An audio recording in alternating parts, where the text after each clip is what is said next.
हमारा बच्चे आज का टॉपिक है रिवर बोट प्रॉब्लम। देखो रिवर बोट प्रॉब्लम वगैरह करने से पहले हमने लास्ट टाइम लेमिस थ्योरम करी थी, बहुत डिटेल में हमने एक न्यूमेरिकल दो न्यूमेरिकल जो एक किए थे, इसी के ऊपर बहुत टाइम लगा के मैंने समझाया था लेमिस थ्योरम किस तरीके से अप्लाई हो सकती है। अब ये जो हम कर रहे हैं रिवर बोट प्रॉब्लम, ये भी कुछ अलग नहीं है, ये बेसिकली वेक्टर्स के कंसेप्ट का ही एक एप्लीकेशन कह सकते हैं और उन्हीं का एक न्यूमेरिकल वाला पार्ट है। ये अलग से कोई मतलब थ्योरम डेरिवेशन कुछ ऐसा कंसेप्ट नहीं है। इसमें है क्या, ये रिजल्टेंट वेक्टर का कंसेप्ट बता रहा है। तुमने 10th क्लास के अंदर रिवर बोट प्रॉब्लम के क्वेश्चंस करे थे, याद है मैथ्स के अंदर? क्या किया था उसमें? अपस्ट्रीम और डाउनस्ट्रीम किया था। हमने उसमें वो वाला केस नहीं किया था जिसमें अपस्ट्रीम और डाउनस्ट्रीम की जगह किसी एंगल पे बोट जाए, उसके बारे में हमने बात नहीं करी थी मैथ्स में। हमने क्या कहा था, अगर पानी लेफ्ट टू राइट जाए तो या तो बोट लेफ्ट टू राइट जाएगी या राइट टू लेफ्ट जाएगी। ये नहीं कहा था कि पानी अगर इधर जा रहा है तो ये इसके परपेंडिकुलर डायरेक्शन में बोट जाएगी तो क्या होगा। अगर मैं तुम्हें इमेजिन करने को कहूं तो होगा क्या, अगर मान लो पानी ऐसे जा रहा है, पानी ऐसे फ्लो कर रहा है, ठीक है, और इसके फ्लो के साथ तुम अपनी बोट लेके ऐसे जाते हो, तो क्या बोट सीधी पहुंचेगी? किधर को जाएगी? जिस साइड में पानी का फ्लो जा रहा है, थोड़ा सा यहाँ की जगह वो यहाँ पहुंच जाएगा। ऐसा ही होगा। क्यों ऐसा क्यों होगा भाई? क्योंकि यहाँ पर रिजल्टेंट वेलोसिटी का कंसेप्ट आ गया। जब हम बोट ऊपर को चला रहे हैं तो एक फोर्स यहाँ और एक फोर्स यहाँ पानी की लग रही है कि नहीं, और दोनों फोर्सेस का जो रिजल्टेंट वेक्टर आएगा वो इधर को आएगा, और जिस साइड रिजल्टेंट वेक्टर आएगा उधर को नेट डिस्प्लेसमेंट आ जाएगी। कोई दिक्कत? लेकिन अब मैं बोल रहा हूं कि भाई मुझे जाना ही सीधा है, क्या करूं अब मैं? अगर मुझे जाना ही सीधा है, मुझे तो सीधा ही जाना, मुझे उधर नहीं पहुंचना, तो मैं क्या करूं? थोड़ा सा हम टेढ़ा चलना शुरू करते हैं, है ना। अगर अब मैं टेढ़ी बोट चलानी शुरू करूंगा तो इसका और पानी का जो वेक्टर, इन दोनों का जो रिजल्टेंट वेक्टर रहेगा वो सीधा आ जाएगा कि नहीं? यही केस रिवर बोट प्रॉब्लम है, इसके अलावा और कुछ नहीं है इसके अंदर। समझ में आई है? आओ जरा स्टार्ट करते हैं। देखो हमारे पास रिवर बोट प्रॉब्लम के अंदर हम क्या कर रहे हैं, दो केसेस हैं। पहला, when a boat tends to cross a river along a shortest path is A B, उसे बिल्कुल सीधा जाना है, उसे आगे टेढ़ा नहीं जाना, उसे शॉर्टेस्ट पाथ कवर करना है, डिस्प्लेसमेंट वाला है जो बिल्कुल, ठीक है, दो शोर्स के बीच में। अब एक बार इसको समझो, ये मैंने क्या बनाया हुआ है, ये जो है लेफ्ट टू राइट, इस साइड को क्या आ रहा है बच्चे, वाटर का फ्लो आ रहा है।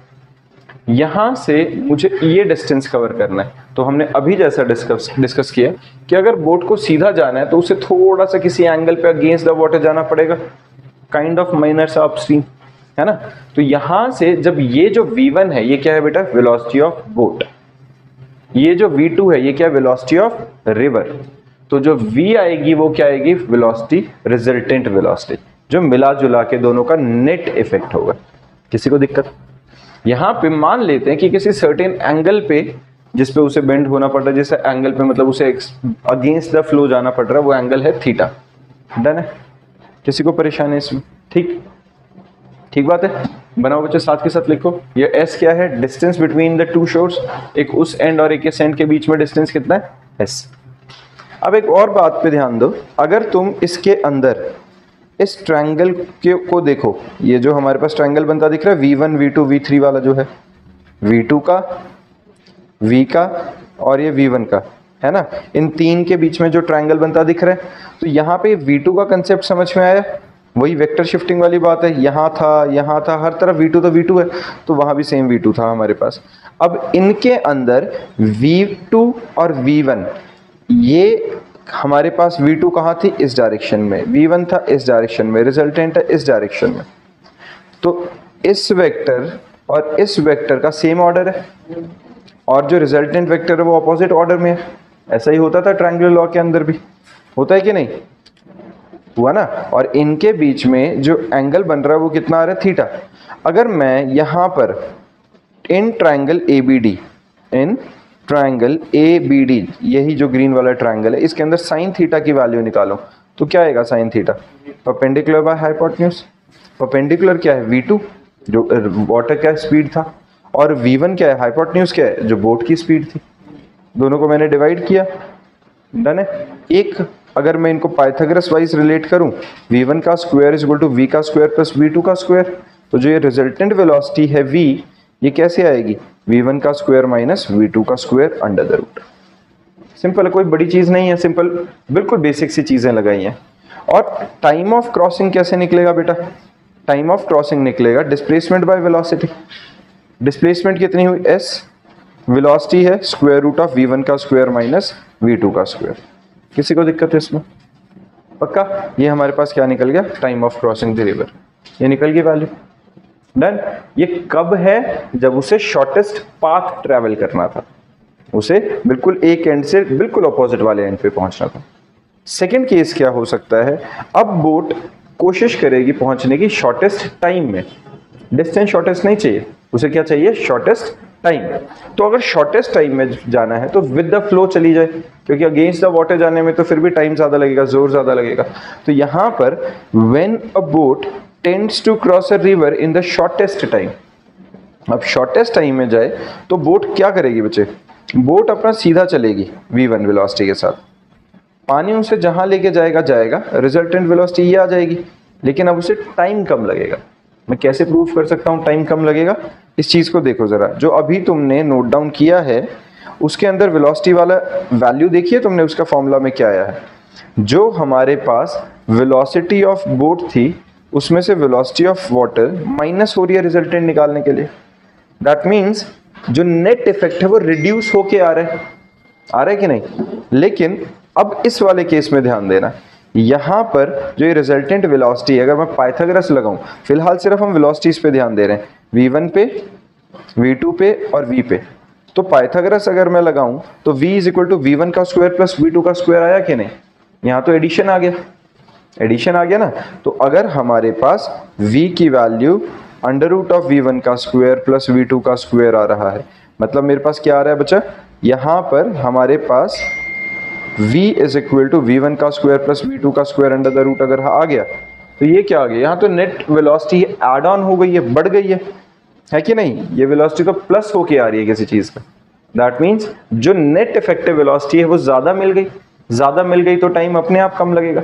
यही कंसेप्ट था हमारा इसमें कि शॉर्टेस्ट टाइम पे पहुंचना है, हमें ये फर्क नहीं पड़ रहा कहां पहुंचेंगे, पोजीशन चेंज हो गई है, वो चलना बी की तरफ शुरू करेगा लेकिन पहुंचेगा डी की तरफ, लेकिन उससे फर्क नहीं पड़ रहा है, वो शॉर्टेस्ट टाइम में एक एंड से दूसरे एंड तक पहुंच जाएगा। डन है। अब मान लेते हैं जब वेलोसिटी मतलब स्टार्ट की थी, यहां थी, पहुंचा यहां है, इसके बीच का डिस्टेंस कितना है x, ये डिस्टेंस कितना है s, तो मैं पाइथागोरस लगा के x square plus s square से ये डिस्टेंस भी निकाल सकता हूं कि नहीं, बिल्कुल निकल जाएगा, कोई बड़ी चीज नहीं है, ये निकालो बच्चे, यही हमने किया हुआ है। टाइम का फॉर्मूला क्या होता है, time is equal to distance upon velocity, distance is AD upon velocity v1 का स्क्वायर प्लस v2 का स्क्वायर, और AD कैसे निकलेगा, under root of s square plus x square.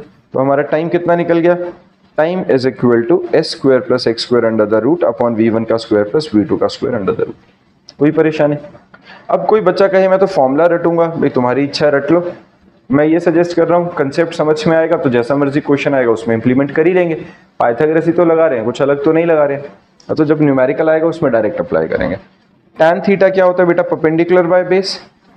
अब यहाँ दो परपेंडिकुलर दो बेसेस हैं, देखो एक हमारे पास क्या है जो डिस्टेंस की फॉर्म में है, डिस्टेंस की फॉर्म में क्या क्या है बच्चा, x और s, ये डिस्टेंस की फॉर्म में है, तो परपेंडिकुलर x बेस s है ना, और एक हमारे पास किसकी फॉर्म में, वेलोसिटीज की फॉर्म में। वेलोसिटीज हमारे पास क्या है, v2 अपॉन v1 है ना, v2 अपॉन v1 आएगा, तो x upon s is equal to v2 by v1। किसी को इसमें दिक्कत? तो अगर इन चार चीज़ों में से मेरे को कोई एक चीज़ निकालनी और तीन गिवन है तो मैं निकाल सकता हूँ कि नहीं, सिंपल बात है ना बच्चा, समझ में आया। ये हमारी रिवर बोट प्रॉब्लम है, इसी को एक काम करते हैं, इस क्वेश्चन के अंदर अप्लाई करके देखते हैं, या न्यूमेरिकल अटेम्प्ट करो अभी फटाफट से। देखो इस न्यूमेरिकल को एक बार रीड करते हैं। इस न्यूमेरिकल के अंदर गिवन क्या है क्वेश्चन में, A river 500 meter wide flows at a rate of 4 km per hour. A swimmer who can swim at 8 km per hour in still water wishes to cross the river straight. Along what direction he must strike? What should be his resultant velocity? What is the time of crossing the river? ठीक बात है, करो attempt एक बार, चलो attempt करो फटाफट से सारे। देखो बच्चा, हो गया, सबने अटेम्प्ट कर लिया। ये देखो सिंपल क्वेश्चन था, बिल्कुल वो बेसिक एप्लीकेशन थी जो हमने अभी डिस्कस किया था। इसके अकॉर्डिंगली हमारे पास क्या दे रखा है, वेलोसिटी ऑफ स्ट्रीम कितनी थी हमारे पास। यहाँ देखो इन्होंने क्या बोला हुआ था हमारे पास, वाटर किस रेट पे फ्लो कर रहा है बेटा, रिवर की वेलोसिटी है 4 किलोमीटर पर आवर, यही दे रखा है।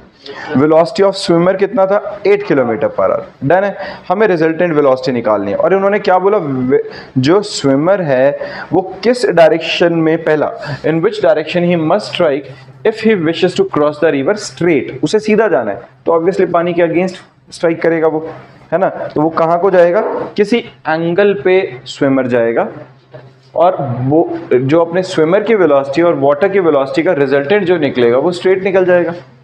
ठीक है, अगर वाटर का फ्लो उस साइड है तो ये थोड़ा सा अपस्ट्रीम होके अगर जो स्विम करने की कोशिश करेगा तो पानी का बहाव उसे यहाँ ले आएगा, नेट रिजल्टेंट वेलोसिटी स्ट्रेट मिलेगी। सिंपल था ये। तो हमने मान लिया किसी एंगल थीटा पे ये वेलोसिटी उसकी 8 थी, ये वेलोसिटी 4 थी, है ना। अगर मुझे एंगल निकालना हो तो perpendicular by hypotenuse, sorry base by hypotenuse से एंगल भी निकाल दूंगा, 1/2 निकल ही रहे, है ना।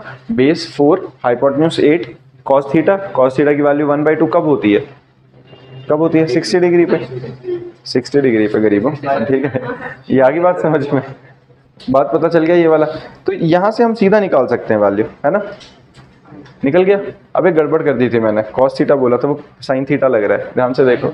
अरे परपेंडिकुलर है वो, बेस नहीं है, परपेंडिकुलर बाय हाइपोटेन्यूज है। तो perpendicular by hypotenuse sin theta की 1/2 कब आती है बेटा, 30 डिग्री। डन है, सॉर्टेड है। इसके अलावा जो अगर मुझे क्या बोला है सेकंड पार्ट में बचा, what should be his resultant velocity. Resultant velocity क्या निकलेगी, अगर हम रिजल्टेंट वेलोसिटी निकाल रहे हैं हाइपोटेन्यूज माइनस परपेंडिकुलर का स्क्वायर, वो बेस आएगा, तो 8 का स्क्वायर माइनस 4 का स्क्वायर, सीधा रिजल्ट निकला कि नहीं, 4√3, है ना। √3 की वैल्यू 1.32 डालोगे तो वो सॉल्व होके ये आ जाएगा, छोड़ सकते हैं कोई नहीं।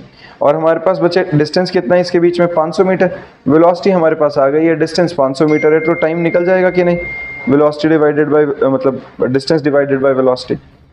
हरमन बचा, पता चला, किलोमीटर में नहीं छोड़, हाँ जी डिस्टेंस मीटर में है ना, तो किलोमीटर, हाँ कन्वर्ट तो मैंने कन्वर्ट किया हुआ ना यहाँ पे, देखो किलोमीटर पर आवर को मीटर पर सेकंड में किया, तुम खुद कर लोगे वो तो, किलोमीटर पर आवर को मीटर पर सेकंड में बदलना आता है सबको। तो अगर डिस्टेंस मीटर में है तो जाहिर सी बात है हमें जो स्पीड है वो भी मीटर पर सेकंड में लानी पड़ेगी, सिंपल बात है। हाँ किलोमीटर में कर लो, फिर वो टाइम जो है वो हमारे पास ये जो सेकंड्स वाला पार्ट है ये आवर्स में निकलेगा, है ना, वो डेसिमल्स में ज्यादा चला जाएगा। लेकिन समझ में आ गई ये बात हरमन? नहीं, पूरा क्वेश्चन समझ नहीं आया। थर्ड पार्ट तो बेटा सीधा टाइम निकालना है हमें। टाइम कैसे निकलेगा, अगर मुझे टाइम निकालना है तो टाइम का फॉर्मूला क्या होता है बच्चा, time is equal to distance by speed. अब अगर जो डिस्टेंस मेरे पास किस में है, डिस्टेंस अगर मीटर में है तो स्पीड भी मीटर पर सेकंड में होनी चाहिए कि नहीं। तो बस जो किलोमीटर पर आवर में नेट स्पीड निकली थी उसको मीटर पर सेकंड में कन्वर्ट कर लो, आता है कन्वर्ट करना। किलोमीटर को मीटर बनाना है, आवर्स को सेकंड बनाना है ना, यही करते थे, याद है 5/18 और 18/5 से मल्टीप्लाई वाला कंसेप्ट, बस उसी से यूज कर लें, उसी को यूज करके वैल्यू सब्स्टिट्यूट कर देंगे। डन। एक ये और न्यूमेरिकल अटेम्प्ट करो बच्चे, चलो ये कर लेना बच्चे, ये आ जाएंगे तुम्हें, इतना टफ नहीं है। नेक्स्ट क्लास में अगर डाउट्स होंगे तो इकट्ठे डिस्कस करेंगे, बेसिक सी डायरेक्ट वैल्यू सब्स्टिट्यूशंस है। अब हमारे पास है बच्चा सब्ट्रैक्शन ऑफ वेक्टर्स। देखो सब्ट्रैक्शन कब होती है, अब यहाँ एक चीज समझना, नॉर्मल सब्ट्रैक्शन हमें पता है, एक वेक्टर लेफ्ट टू राइट जा रहा है, एक राइट टू लेफ्ट जाए, तो इन दोनों को सब्ट्रैक्ट करेंगे तो क्या होगा, सीधा सीधा वैल्यू आ जाएंगी, है ना, बड़े वाले में से छोटे वाले की तरफ। अगर मैं बड़े वाले में से छोटे वाला माइनस करूंगा तो जो रिजल्टेंट आएगा वो बड़े की तरफ थोड़ा बहुत बच जाएगा, यही होता है। 10 इधर है, 6 इधर है, तो 10 - 6 होके 4 इस डायरेक्शन में मिलेगा कि नहीं, ये सिंपल था। लेकिन अब हम क्या बात कर रहे हैं यहाँ पे, अगर मेरे पास यहाँ देखो ए वेक्टर में से -b वेक्टर मैं कर रहा हूँ, मतलब कर तो एडिशन रहा हूँ लेकिन किसकी, नेगेटिव वेक्टर की। नेगेटिव वेक्टर मतलब अगर a उधर है और b इस साइड है तो मैं उसको -b लिख सकता हूँ।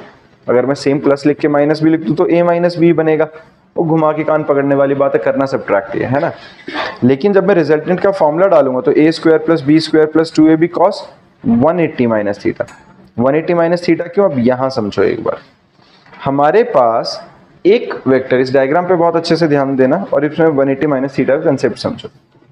एक वेक्टर इधर है a, b वेक्टर यहां जा रहा है, b वेक्टर कितने एंगल पे हैं दोनों, ए और बी के बीच में एंगल कितना बेटा, थीटा का। तो अगर मैं बी के ऑपोजिट लाता हूं तो ये माइनस बी आएगा, तो ये कितने एंगल पे आ गया, 180 माइनस थीटा। तो ए और माइनस बी का रिजल्टेंट कितना निकलेगा, 180 माइनस थीटा के एंगल के साथ। समझ में आई ये बात? इसीलिए जब हम फॉर्मूला लगाएंगे तो उसमें क्या निकालेंगे, 180 माइनस थीटा यूज करेंगे। और टैन बीटा का जो हमारे पास फॉर्मूला वो क्या है, बी साइन थीटा होता था 180 माइनस थीटा, ए प्लस बी कॉस थीटा होता था यहाँ 180 माइनस थीटा। और 180 माइनस थीटा क्या होता है, cos of 180 minus theta minus cos theta, sine of 180 minus theta sine theta ही रहता है। याद है ना वो वाला कोऑर्डिनेट सिस्टम है ट्रिग्नोमेट्री का, वो बेसिक लगा अपना। डन है बच्चा, क्लियर हरमन बच्चा? 180 माइनस थीटा वाला कंसेप्ट समझ में आया? 180 माइनस थीटा कैसे आया बच्चा, देखो यहाँ पे अगर मैं इस वेक्टर की बात कर रहा हूं, जो ये ए वेक्टर है, इस पे ध्यान दो, ये वेक्टर सीधा जा रहा है कि नहीं, है ना? पॉज करना होता है, ठीक है हरमन? ये पता चला बच्चा ए वेक्टर हमारा सामने की साइड है और बी वेक्टर कहाँ था, बी वेक्टर इधर की साइड था, तो इनके बीच में एंगल कितना था, थीटा। बिल्कुल ठीक है। ये तब थीटा काम आता अगर मैं ए और बी का रिजल्टेंट निकालना चाहता इधर को, तो वो रिजल्टेंट जो निकलता वो A square plus B square plus 2ab cos theta निकलता कि नहीं, अंडर द रूट, ऐसे ही रिजल्टेंट निकलना था। पर मुझे तो बी के साथ निकालना ही नहीं है, मैं किस में इंटरेस्टेड हूँ, माइनस बी के साथ। हम नेगेटिव वेक्टर देख रहे हैं ना, ए माइनस बी सब्ट्रैक्शन के लिए। तो जब मैं नेगेटिव साइड वाले के साथ इंटरेस्टेड हूँ तो नेगेटिव वाला कितने एंगल पे है, देखो अब ए के साथ इस एंगल पे है कि नहीं। ये एंगल कैसे आया, ए वेक्टर किधर को था, इधर को जा रहा था सीधा, जो हमारा ए वेक्टर है वो सीधा जा रहा था। माइनस बी किधर जा रहा है, इधर। माइनस बी एक तरह से नया वेक्टर अज्यूम कर लो, चाहे सी, है ना? तो ए और सी के बीच में एंगल कितना, 180 माइनस थीटा, क्योंकि उधर थीटा था, इधर कितना हुआ, 180 minus theta. Total linear pair है ना, लीनियर पेयर में एंगल सम प्रॉपर्टी यही होता है, इसका और इस एंगल का सम 180, तो ये थीटा है तो ये 180 माइनस थीटा। तो मैं इन दोनों का रिजल्टेंट जो यहाँ कहीं निकलेगा या जहाँ भी निकलेगा वो उसमें एंगल 180 माइनस थीटा डाल सकता हूँ कि नहीं, तो बस वही किया, रिजल्टेंट की जगह पे हमने क्या डाल दिया, हर जगह पे 180 माइनस थीटा। ये जो हमारे पास फॉर्मूला थे रिजल्टेंट वेक्टर के थे, हमने triangular law of vector addition में किए थे, A square plus B square plus 2ab cos 180 minus theta. Similarly tan beta के लिए लेंगे B times B sine 180 minus theta over A plus B cos 180 minus theta. ठीक है, समझ में आया ये वाला पार्ट? किसी बच्चे को परेशानी इसमें? ठीक है, चलो भाई। तो एक और चीज ध्यान रखना बच्चा, a माइनस बी और b माइनस ए इक्वल नहीं होते, a माइनस बी और b माइनस ए इक्वल नहीं होंगे। ठीक है, क्योंकि ऑब्वियस सी बात है, एक बड़ा एक छोटा होगा तो माइनस का फर्क आ जाएगा। a प्लस बी और b प्लस ए सेम हो सकते हैं लेकिन सब्ट्रैक्शन इक्वल नहीं होता, बेसिक चीज है वो। a minus B minus C is not equals to a minus B minus C, ये भी इक्वल नहीं रहेंगे हमारे। If a particle is colliding, ये लिखते चलेंगे बच्चों, ये बहुत इंपॉर्टेंट सी चीज मैं बताने वाला हूं।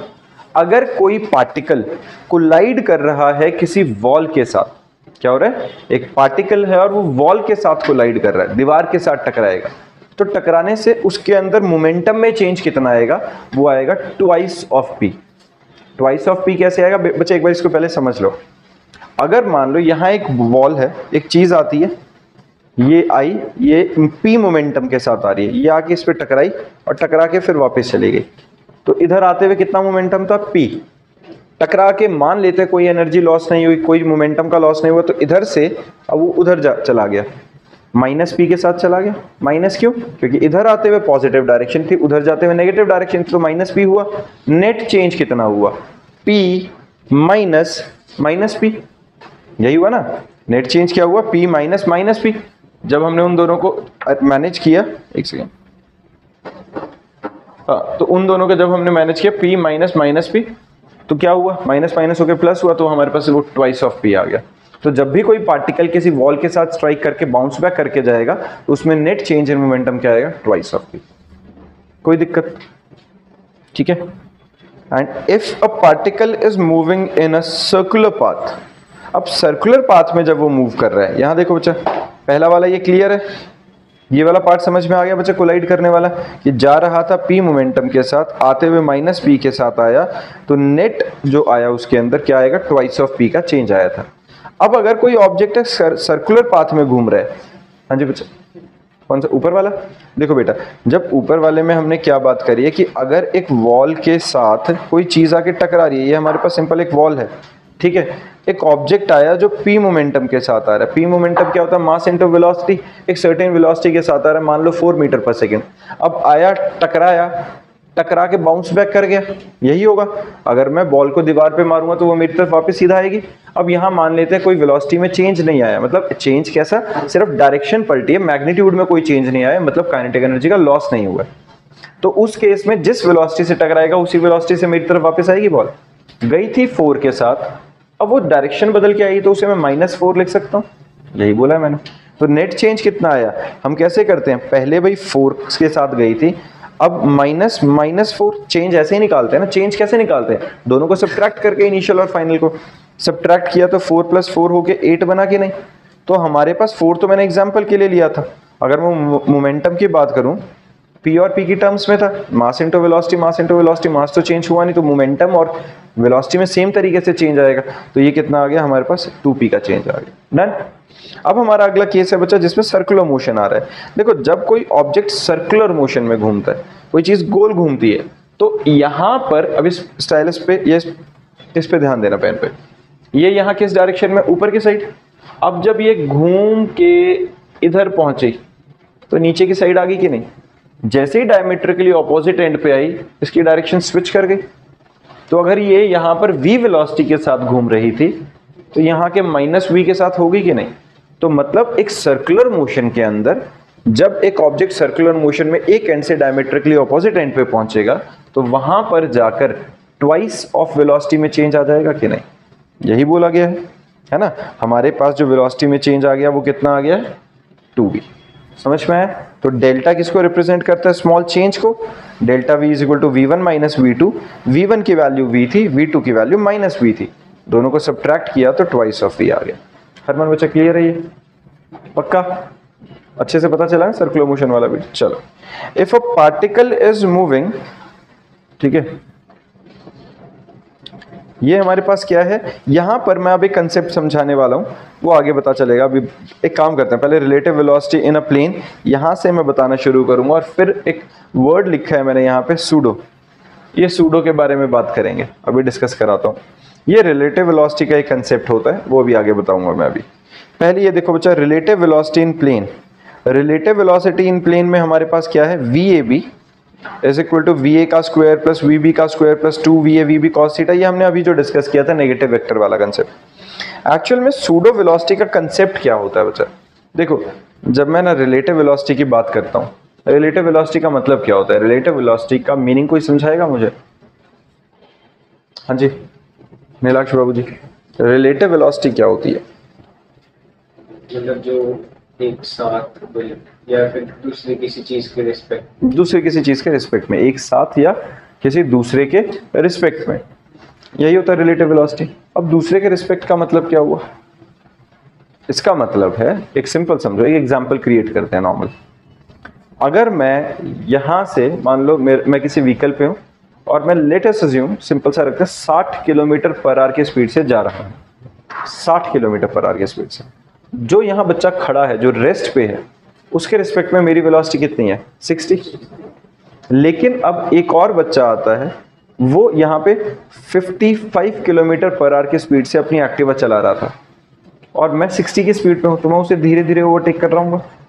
धीरे धीरे क्यों कर रहा हूँ भाई? क्योंकि वो 55 है, मैं 60 हूँ, हम दोनों का डिफरेंस सिर्फ 5 का है। तो रिलेटिव वेलोसिटी कितनी आई? 5 km/h। ये समझ में आया?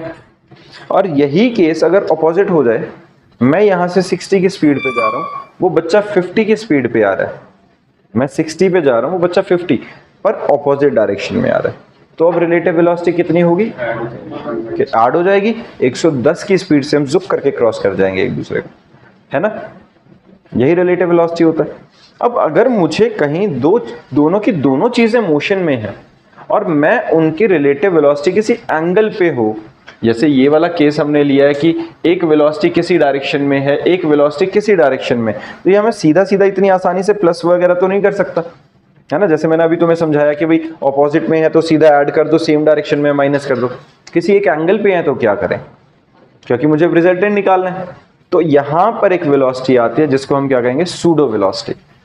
कहीं एक जगह पे हम यूज भी करेंगे सूडो फोर्सेस। सूडो का मतलब क्या होता है, रिप्रेजेंट, उसकी स्पेलिंग क्या है, PSUEDO। सूडो का एग्जैक्ट इंग्लिश में मीनिंग क्या होता है, नकली, फेक, है ना, जो सच नहीं है। तो वो जो चीज है यहां सूडो वेलोसिटी का मतलब क्या हुआ, अब इसको समझना बच्चे। मेरे पास है क्या, एक ऑब्जेक्ट VA वेलोसिटी के साथ जा रहा है, एक ऑब्जेक्ट VB वेलोसिटी के साथ जा रहा है अगर मान, तो मैं इस ऑब्जेक्ट को रेस्ट पे ले आता हूं। कैसे लाऊं रेस्ट पे, मैं इसके ऊपर -VB वेलोसिटी अप्लाई कर देता हूं। ये कौन सी वेलोसिटी है, सूडो वेलोसिटी। ये बात समझ में आ रही है। मैंने क्या किया, एक वेलोसिटी VA जा रही थी, एक वेलोसिटी VB जा रही थी, मेरे को इनका रिजल्टेंट निकालना है, तो मैंने क्या किया, किसी एक वेलोसिटी को मैं रेस्ट पे ले आता हूं। रेस्ट पे कैसे आएगी, अगर वो सच में नहीं है वो रेस्ट वाली वेलोसिटी, हमने अज्यूम करी है। भाई एक बच्चा अगर 50 किलोमीटर पर आवर की स्पीड पे जा रहा है, मैं वहां पे उसके ऊपर -50 की अगर वेलोसिटी इंपोज कर दूं तो कैंसिल आउट होके वो रेस्ट पे आ गया, आया कि नहीं। तो रिलेटिव वेलोसिटी में मैं VA और -VB का अगर रिजल्टेंट निकाल लेता हूं, वो हमारा क्या देगा, नेट इफेक्टिव रिलेटिव वेलोसिटी। समझ में आया।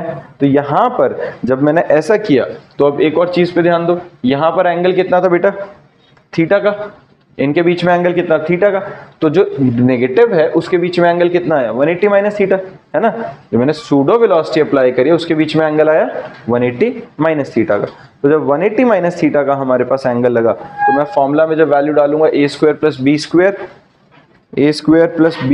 + 2ab cos 180 minus theta substitute कर दिया, VA का स्क्वायर + VB का square -2VA VB cos 180 minus theta is minus cos theta, इसलिए यहां नेगेटिव आ गया। डन है। cos of 180 minus theta second quadrant में आता है और वहां cos नेगेटिव होता है तो वो -cos थीटा आ गया। ठीक बात है बच्चे, हरमन क्लियर है बेटा। cos ऑफ 180 माइनस थीटा अगर नहीं पता है तुम्हारा, फिलहाल तुमने +1 की ट्रिग्नो नहीं करी है, तो क्वाड्रेंट सिस्टम के अंदर होता है, सेकंड क्वाड्रेंट में जब आता है 180 माइनस थीटा, तो cos of 180 minus theta -cos theta होता है। फिलहाल ये याद रखो, वरना पूरा कंसेप्ट है, ऑलरेडी रिकॉर्डेड वीडियो भी है, या आगे हम चैप्टर को फिर से करेंगे तब हो जाएगा वो। डन है। ये समझ में आया, किसी को इसमें परेशानी है बच्चा। तो tan बीटा अगर मुझे निकालना है, डायरेक्शन कैसे निकालते हैं बच्चा, डायरेक्शन होगी VB sin 180 minus theta over VA + VB cos 180 minus theta. Same वही triangle law of vector addition वाला पूरा लगा दिया, और sin of 180 minus theta sin theta ही होता है, cos of 180 minus theta -cos theta हो जाता है। डन है बच्चा, किसी को दिक्कत परेशानी, ठीक है। हाँ जी, पूरा नहीं समझ में आया, मैं फिर से समझा देता हूँ। देखो बच्चा, हम बात क्या कर रहे होते हैं यहाँ पे, एक बार देखो जरा, सूडो वेलोसिटी का कंसेप्ट क्या होता है।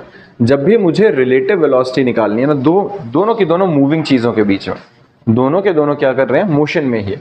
तो एक वेलोसिटी अगर मान लो मेरे पास A इधर है, A वेलोसिटी इधर है, और एक ऑब्जेक्ट इधर को जा रहा था, मान लो B इधर को, एंगल कितना है बेटा, थीटा पे। अब दोनों मोशन में है, मुझे इनके बीच की रिलेटिव वेलोसिटी, रिजल्टेंट नहीं निकालना है, ये फर्क समझना। रिलेटिव वेलोसिटी और रिजल्टेंट सेम चीज नहीं है। रिलेटिव वेलोसिटी क्या है, इसकी वेलोसिटी इसके रिस्पेक्ट में बताओ कितनी है, समझ रहे हो। हम इन दोनों का नेट इफेक्ट नहीं निकाल रहे हैं, मैं क्या निकालना चाहता हूं कि A की वेलोसिटी B के रिस्पेक्ट में कितनी है। अगर ये सेम डायरेक्शन में होती तो हम दोनों को क्या कर देते, माइनस करते। ये इस चीज को बहुत ध्यान से समझना, रिजल्टेंट निकालते हुए हम सेम डायरेक्शन वाली चीजों को ऐड करते थे, लेकिन अगर हम रिलेटिव वेलोसिटी निकाल रहे हैं तो सेम डायरेक्शन वालों को माइनस करते हैं। ये पता चला है ना, पक्का। हरमन लग नहीं रहा मुझे ये वाली बात पता चल रही, तुम्हें नहीं पता चल रही, पूछो बच्चे फिर। देखो मेरी बात सुनो एक बार, अगर इधर एक वेलोसिटी है, मान लो 3 मीटर पर सेकेंड की वेलोसिटी है, या वेलोसिटी छोड़ो, एक काम करते हैं फोर्सेस से समझते हैं, वो ज्यादा आसान रहेंगे तुम्हारे लिए। मैंने कहा 5 न्यूटन की फोर्स लग रही है उधर को, पीछे से एक और बच्चा आता है, कहता मैं भी धक्का मार देता हूं सर 8 न्यूटन के साथ, तो टोटल धक्का कितने का लगा, 5 + 8, बिल्कुल। इसको हम क्या कहते हैं, रिजल्टेंट, जो नेट इफेक्ट हुआ दोनों का मिला के। लेकिन अगर एक फोर्स इधर लग रही है, एक इधर लग रही है, मैंने कहा रिलेटिव फोर्स बताओ कितनी है, तो रिलेटिव क्या निकलेगी, 8 में से 5 माइनस होगी। रिलेटिव क्या होता है, एक के रिस्पेक्ट में दूसरी। रिलेटिव में माइनस क्यों हुआ, इसको अगर अब मैं इसी को वेलोसिटी से बना दूं, मान लो 5 मीटर पर सेकंड के साथ ये जा रहा था और ये जा रहा था 8 मीटर पर सेकंड के साथ, तो इनके बीच में रिलेटिव वेलोसिटी कितनी आई? 8 - 5, 3 मीटर पर सेकेंड आया कि नहीं? तो ये रिजल्टेंट नहीं है, रिलेटिव है। रिजल्टेंट में ऐड ऑन हो जाएंगी, रिलेटिव में सब्ट्रैक्ट कर रहे हैं, तो रिलेटिव और रिजल्टेंट से कंफ्यूज नहीं होना। अब यहां पे दो वेक्टर्स हैं ए और बी, ये दोनों एक दूसरे के साथ किसी एंगल पे इंक्लाइंड है थीटा, तो मुझे ए का रिलेटिव वेलोसिटी बी के रिस्पेक्ट में चाहिए। क्या चाहिए? Relative velocity. रिजल्टेंट होता तो ऑब्वियसली बीच के अंदर एक रिजल्टेंट बनाते और सीधा सीधा आंसर निकल जाता। Parallelogram law of vector addition लगता है, a² + b² + 2ab cos theta under the root, सारा सॉल्व हो जाता, हमारा निकल जाता। लेकिन यहां ऐसा नहीं है, तो मैं क्या करूंगा, ऐसे केस के अंदर एक इमेजिनरी, एक सूडो वेलोसिटी का कंसेप्ट आता है। सूडो वेलोसिटी का कंसेप्ट क्या कहता है? बेटा इन दोनों में से किसी एक वेलोसिटी को रेस्ट पे ले आओ। वो कैसे लगाएं? b की जगह मैं -b अप्लाई कर देता हूं। मैंने b की जगह क्या कर दिया? -b, अपने आप लगा दिए। उसको क्या कहते हैं? Pseudo velocity. जो थी नहीं वहां, हमने खुद इमेजिन करी है, जिससे अब इन दोनों का नेट रिजल्टेंट 0 हो गया। हुआ कि नहीं? और जिस एंगल पे ये सूडो वेलोसिटी लग रही है, यहां देखो ये एंगल कितना है? 180 - थीटा है कि नहीं? अगर ये पूरा थीटा था तो ये 180 - थीटा हुआ, और इस -b और a के बीच का जो रिजल्टेंट आएगा ये रिलेटिव वेलोसिटी का वेक्टर होता है। समझ में आई ये बात अब? पक्का? तो ये जो रिलेटिव वेलोसिटी निकलेगी, relative velocity of A with respect to B, वो क्या निकलेगी अब हमारे पास? स्क्वायर रूट ऑफ ए का स्क्वायर प्लस -b का square plus 2ab cos of 180 - theta. But अगर हम, ठीक है, ये -b का स्क्वायर नहीं लेना, मैग्नीट्यूड में रखो सारे को, इसको बस यहाँ पे एंगल डाल दो, क्योंकि रिलेटिव वेलोसिटी निकालते हैं इसमें, तो हाँ। एंगल निकालने की क्या जरूरत है? क्यों रिलेटिव वेलोसिटी बिना एंगल के कैसे निकालोगे? बताना जरा। अगर मैं रिलेटिव वेलोसिटी निकालना चाहता हूं, मैं ये बोल रहा हूं एक चीज इधर जा रही है, एक चीज इधर जा रही है, इनके रिलेटिव वेलोसिटी कैसे निकालोगे तुम? सेम डायरेक्शन में होती तो सीधा प्लस माइनस करते, ऑपोजिट में होती तो प्लस माइनस सोचते। एंगल पे कैसे निकालोगे? वो तभी हो सकता है जब मैं किसी एक चीज को पॉज करूं। ठीक है बच्चा, ये कंसेप्ट समझ में आया? तो एक को अगर हम रेस्ट पे ले आएंगे तो जिस सूडो वेलोसिटी के साथ रेस्ट पे ला रहे हैं उसके साथ रिजल्टेंट निकाल दो, वो रिलेटिव वेलोसिटी ले आता है। कंसेप्ट समझ में आ गया? सिंपल रहेगा। सर हमें -b² कहाँ पे माइनस? बेटा हमने इसलिए नहीं लिया क्योंकि देखो यहाँ भी -b लिखना पड़ता। फिर मेन कहानी है, यहाँ पे हम मैग्नीट्यूड्स ले रहे हैं, सिर्फ डायरेक्शन के साथ नहीं ले रहे हैं। डायरेक्शन का काम एंगल करेगा, और अगर हम वहां पे माइनस लेंगे तो फिर यहाँ नेगेटिव होके माइनस होके फिर प्लस हो जाएगा, तो गलत आ जाएगा, इसलिए। ठीक है, अब मैं इसी चीज को एक कंसेप्ट में अप्लाई करने वाला हूँ। फिर बता रहा हूँ ये जो कंसेप्ट है ये ऐसा डेरिवेशन वाइज नहीं है, ये न्यूमेरिकल ही है, बट उसको जैसे हमने अभी किया था ना रिवर बोट प्रॉब्लम वाले को, उसी तरीके से relative velocity of rain with respect to moving man होता है। इसके अंदर भी अगर हम बात करें ना तो बहुत आसान है, बहुत सिंपल सी चीज है। ये क्या है? Relative velocity of rain with respect to moving man. अगर रेन है, बारिश है, बारिश कैसे गिरती है? ऊपर से नीचे सीधा गिर रही है। और अगर तुम उसमें एक्टिवा चलाते हो तो क्या होता है? मुंह पे थप्पड़ पड़ते हैं, ठीक ठाक से आगे पटाख पटाख करके बूंदे मुंह पे पड़ती हैं। बारिश नीचे गिरी है, सर पे लगना चाहिए, मुंह पे क्यों लग रहा है? क्योंकि हम सीधा जा रहे हैं। तो हम सीधा जा रहे हैं तो बारिश हमें टेढ़ी दिखती है उस वक्त, है ना? दैट मीन्स जब हम सीधा जा रहे हैं तो सीधी गिरती हुई बारिश, हम दोनों का रिजल्टेंट क्या हो गया? हम दोनों का रिजल्टेंट ऐसे किसी एंगल पे आ गया। अब उसको हम सीखने वाले हैं। तो हम क्या कर रहे हैं? Relative velocity of man with respect to, relative velocity of rain with respect to moving man. Question समझ में आया? कंसेप्ट समझ में आया? हम डिस्कस क्या करने वाले हैं? चलो आओ देखो जरा। अब हम बात क्या कर रहे हैं बच्चे, इसमें मेरे साथ साथ में ड्रॉ करेंगे, साथ साथ में इसको डिराइव करेंगे। देखो बच्चा, पहला ईस्ट वेस्ट नॉर्थ साउथ की तरह बना लेते हैं। हमें पता है जो बारिश आएगी वो कहाँ आएगी? हमेशा नॉर्थ से साउथ की तरफ, ऊपर से नीचे आएगी। बारिश की तो डायरेक्शन बदलेगी नहीं, बादलों से आएगी, साउथ की तरफ गिर गई, ऐसा हुआ। ठीक है, ये हमारे पास ईस्ट आ गया, ये हमारे पास वेस्ट आ गया। अब मैं मान लेता हूँ, मान लेते हैं मतलब हमें खुद ही अज्यूम करना है कि जो हमारे पास जो मूविंग मैन है, he is moving with the velocity vm towards waste. वो किस साइड मूव कर रहा है? वेस्ट की तरफ। बारिश की वेलोसिटी कहाँ आ रही है? साउथ की तरफ। ये वेलोसिटी ऑफ रेन है, ये वेलोसिटी ऑफ मैन है। बिल्कुल ठीक है बच्चा, किसी को दिक्कत इसमें? है ना, ये तो सिंपल, इसमें अभी तक हमने कुछ किया नहीं है। तो अब मेरे को इनका रिलेटिव वेलोसिटी निकालने, तो मेरे को क्या करना पड़ेगा, इन दोनों में से किसी एक को रेस्ट पे लाना पड़ेगा। तो मैंने क्या किया, मैं सूडो हाँ जी समझ नहीं आया, अभी शुरू ही किया बेटा। हमने क्या किया, नॉर्थ साउथ ईस्ट वेस्ट, ठीक है। बारिश आएगी नॉर्थ से साउथ की तरफ, तो उसकी वेलोसिटी की डायरेक्शन आएगी वी आर। वी आर क्या है, velocity of rain.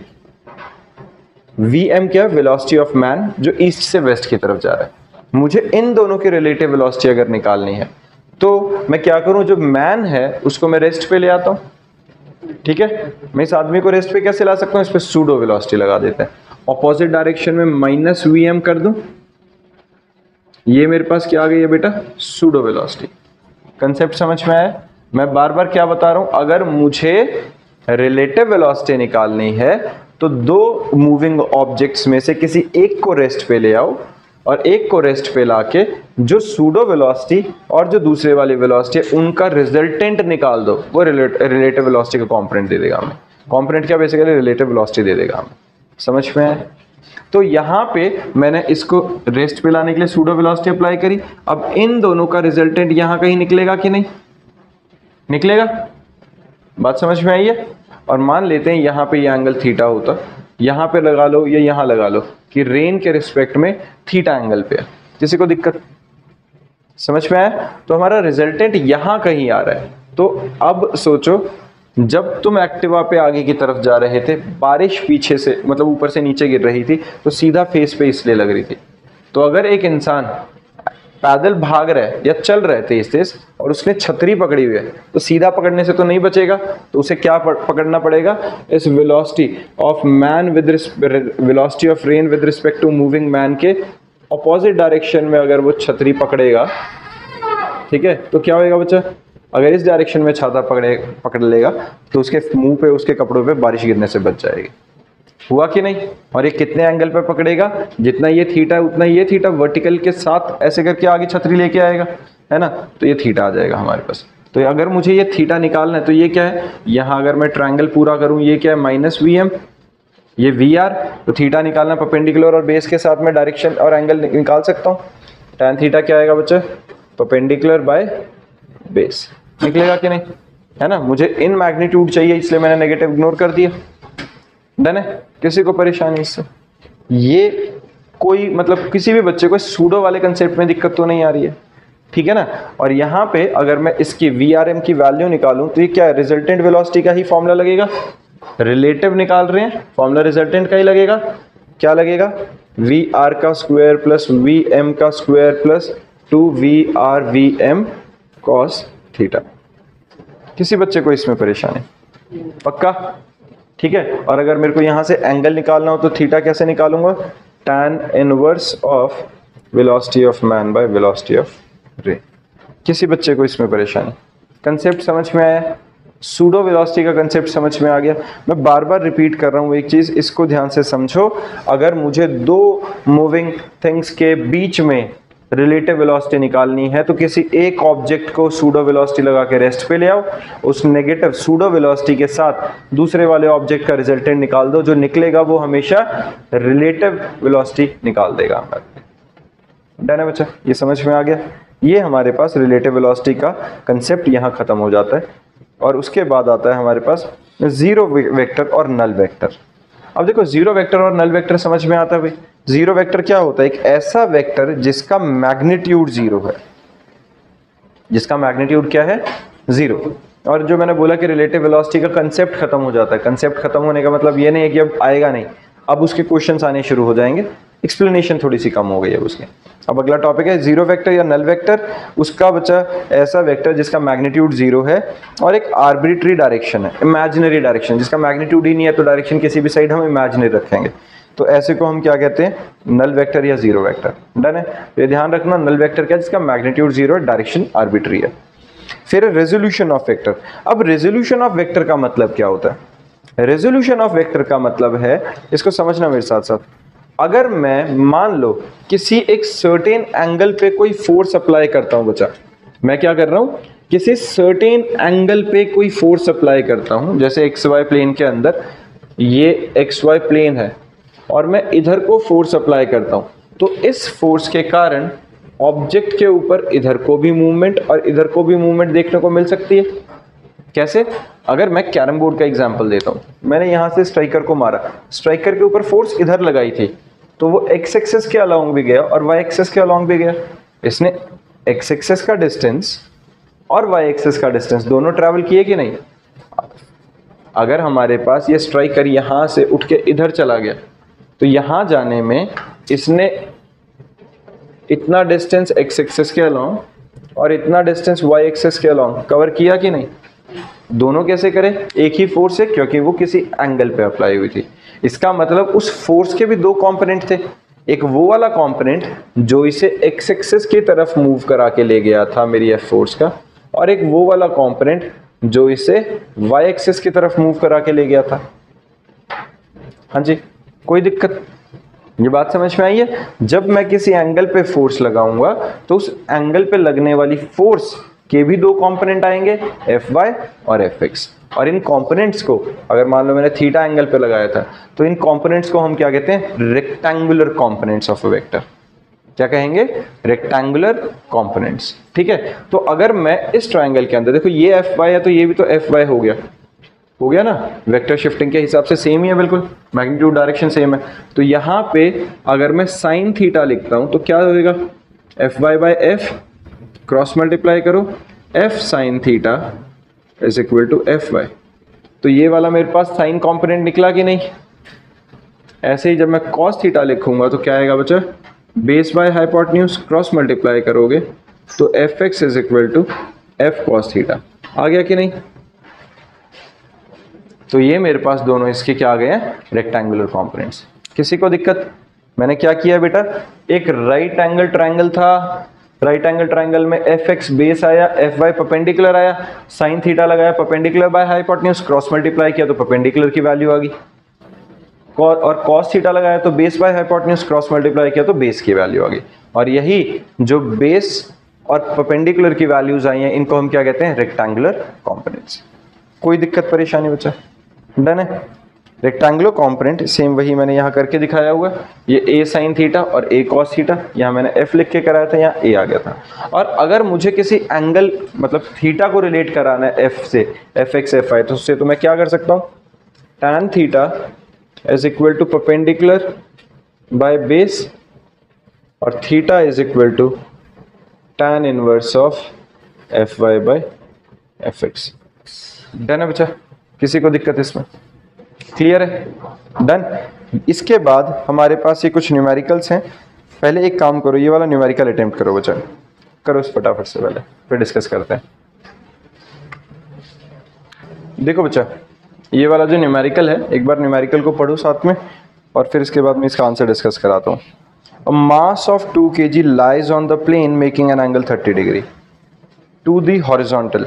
Resolve its weight along perpendicular to the plane. हमने किया क्या? सिर्फ रिजॉल्व करने को बोला है, कोई सॉल्व नहीं करना, कुछ नहीं।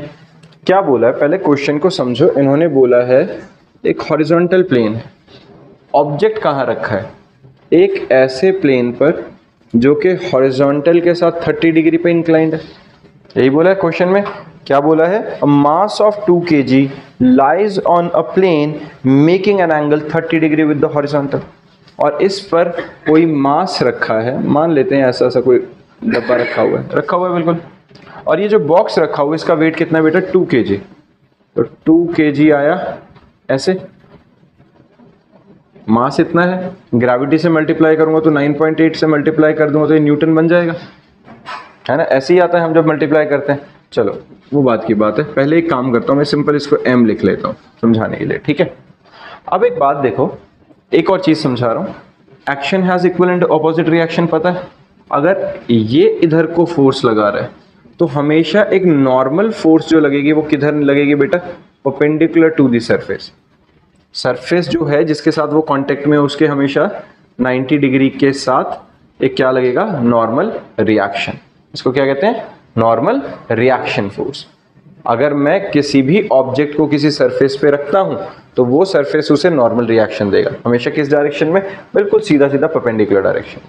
ये नॉर्मल रिएक्शन है। अब यहां से एक लाइन ड्रॉ करो, क्योंकि नॉर्मल रिएक्शन के लिए भी तो कोई फोर्स लग रही होगी, ये तो एग्जैक्ट उसके इक्वल नहीं थी, बैलेंस नहीं थी, तो एक फोर्स इधर और एक फोर्स इधर आएगी। अगर मैं किसी एंगल पे किसी ऑब्जेक्ट को रख दूं तो वो स्लाइड करके नीचे आता है कि नहीं आता है? अगर सर्टेन एंगल में एंगल मान लो फ्रिक्शन कम होता या ना ही होता तो ये ऑब्जेक्ट ऐसे टेढ़े पे रखते ही स्लाइड करके आ जाता। स्लाइड करके क्यों आता? क्योंकि उस पर कोई फोर्स लग रही थी। कौन सी फोर्स? ग्रेविटी। ग्रेविटी तो तभी लगेगी जब मास होगा, ग्रेविटेशनल पुल तो तभी काम करेगा ना जब मास होगा। यानी कि इसी मास का एक कंपोनेंट इधर को लगेगा जो इसको नीचे को ड्रैग कर रहा होगा, होगा कि नहीं? और एक कंपोनेंट यहाँ होगा जो उसको बैलेंस कर रहा होगा। अगर ये कंपोनेंट ना होता, ये बैलेंस ना होता तो चीज़ें टिक ही नहीं पाती, क्योंकि एक ऑब्जेक्ट किसी सर्टेन पोजीशन में तभी रुक पाएगा जब उसको बैलेंस करने के लिए कोई फोर्स होगी। समझ में आई ये बात? जितना एंगल यहाँ होता है, अगर मान लो मैं इसको फिलहाल स्टैंडर्ड बनाने के लिए थीटा बना लो, तो सेम उतना एंगल यहाँ बनता है थीटा। ठीक है, जिसको लग रहा है ये कैसे हो गया, ये तो ज़बरदस्ती हमने थीटा बना दिया, तो समझो ज़रा, यहाँ क्या है बेटा? 90 डिग्री। 90 डिग्री है, यहाँ हमारे पास थीटा है, तो ये एंगल कितना निकला? 90 माइनस थीटा निकला कि नहीं? ऐसे ही निकला। 90 plus theta plus this angle is equal to 180। 180 minus 90 90, और ये एंगल उधर जाएगा तो 90 माइनस थीटा हो गया, ये एंगल बचा कि नहीं? अब एक बात देखो, ये जो पूरा एंगल है ये तो 180 पूरा कितना, सर 90 है, ये 90 है, तो इस एंगल को अगर मुझे मैं x मान लो तो ये कितना निकलेगा? 90 माइनस थीटा। 90 90 कट के थीटा आया कि नहीं? ये समझ में आया ये एंगल थीटा कैसे आया? ठीक बात है, सिंपल हमने क्या खेले, ट्रायंगल के साथ खेल लिए, तो ये एंगल मेरे पास थीटा आ गया। किसी बच्चे को इसमें परेशानी तो नहीं है ना? तो अगर यहाँ पर हमारा ये वाला एंगल थीटा आ गया है तो इसके दो कंपोनेंट कैसे आएंगे? देखो, अगर हमारे पास ये एंगल थीटा आया है तो इसके दो कंपोनेंट कैसे आए थे? अगर ये a था तो ये a cos थीटा था, ऐसे ही निकाला था। जहाँ पे बेस बनता है वो बेस कंपोनेंट cos कंपोनेंट होता है, और जो परपेंडिकुलर हुआ ये कौन सा आया था? साइन कंपोनेंट, जो हमने अभी डिस्कस किया था fx और fy। तो जहाँ एंगल बन रहा है वो m cos थीटा है और ये m sin थीटा है। ठीक है, अब ये फोर्सेस हैं तो mg लिख लेते हैं, इसे mg लिख लेते हैं, और ये mg आ गया। तो mg cos थीटा क्या कर रहा है बेटा? mg cos theta normal reaction को बैलेंस कर रहा है, और mg sin थीटा उसे नीचे को ड्रैग करके लाएगा, या फिर यहाँ एक फोर्स होती है सरफेस के बीच में, उसको क्या कहते हैं बच्चा? फोर्स ऑफ फ्रिक्शन, जो इसे रोक के रख रही होगी। तो ये mg sin theta force of friction को बैलेंस कर रहा होगा। समझ में आइए? कंपोनेंट समझ में आइए सारे? नोट डाउन करो। आज का टॉपिक बस इतना ही करना है, बाकी हम नेक्स्ट क्लास में करेंगे। ठीक है, ये देख लो, इसके अंदर वैल्यू सब्स्टिट्यूट करिए और डायरेक्ट वैल्यू ही डालिए, और कुछ नहीं किया हमने। ठीक है।